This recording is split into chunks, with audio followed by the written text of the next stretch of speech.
About 40 stories, one teacher. And one question that should bother you from the very first pages of the Gospels. Why stories? Why not just give us a clear, concise theological treatise? Why would God, come in the flesh, spend his time talking about farmers, lost coins, weeds, and stubborn sons? The answer to this question is one of the most fascinating things hiding in plain sight in your Bible. Because parables are not children's bedtime stories, they are a filter.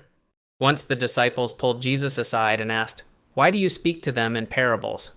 Matthew 13:10. And his answer is shocking. He said he used parables not to make the truth simpler, but to hide it from those too proud to listen, and to reveal it to those who truly hunger to understand.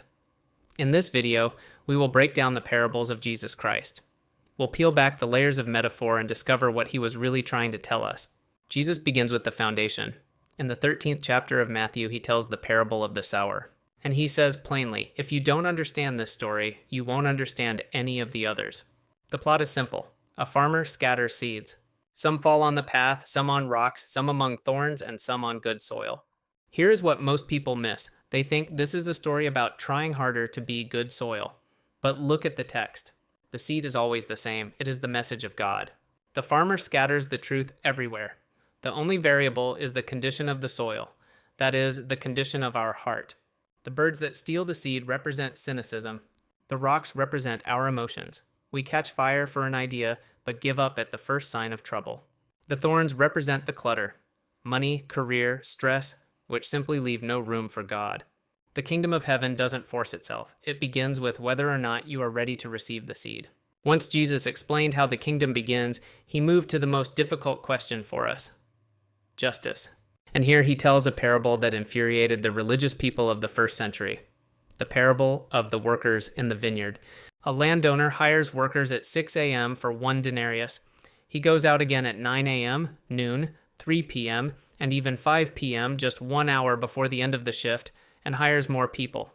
At the end of the day, he starts with those who came last and pays them the full rate, 1 denarius. Those who worked from 6 a.m. in the scorching sun are furious. They cry out, "This is unfair!" But what does the owner reply? "Friend, I am not unfair to you. Did you not agree with me for a denarius? Am I not allowed to do what I choose with what belongs to me? Or is your eye envious because I am good?" We instinctively side with those who worked all day, but Jesus uses this story to shatter our human economy. In our world, you get what you earn. In God's kingdom, you get what grace gives. His salvation is not a paycheck, it is a gift. But if the kingdom is a place of grace, how should we treat those who are different from us? An expert in the law asks Jesus, "And who is my neighbor?" Jesus responds with the parable of the Good Samaritan. A man is beaten by bandits on the road to Jericho. A priest walks by, sees him, and crosses to the other side. Then a Levite does the same.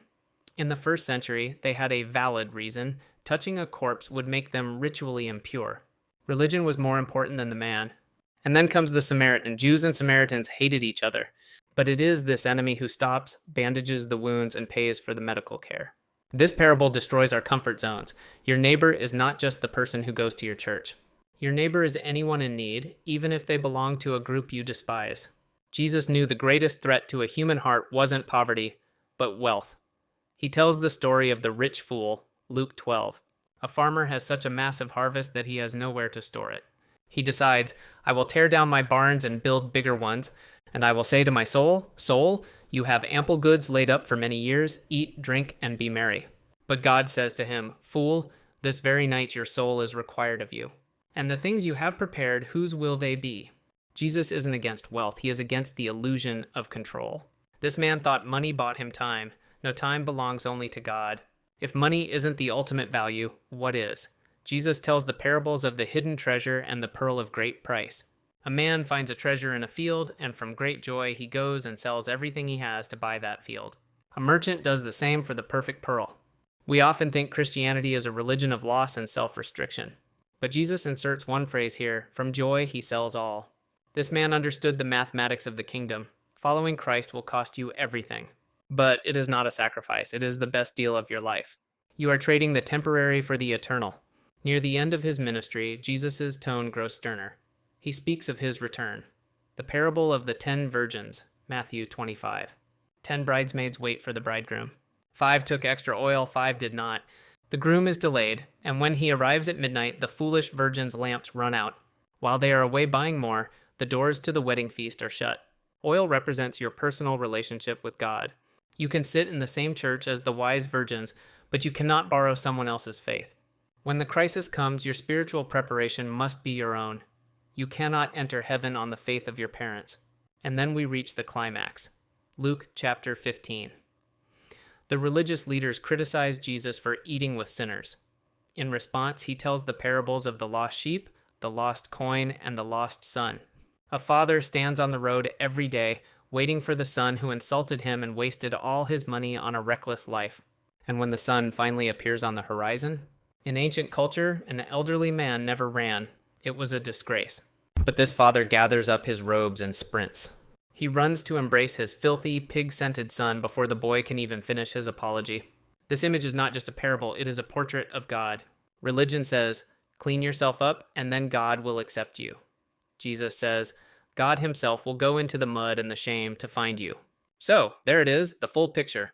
What are these stories saying to you right now? If you think your mistakes have taken you too far, remember the running Father. He is already running toward you. In every parable, Jesus opens a door and says, this is how the world actually works. Will you step inside? If this video opened something up for you, subscribe, leave a comment, and share this with someone who needs it. That is how people find this content. We depend on you to spread the word. God bless.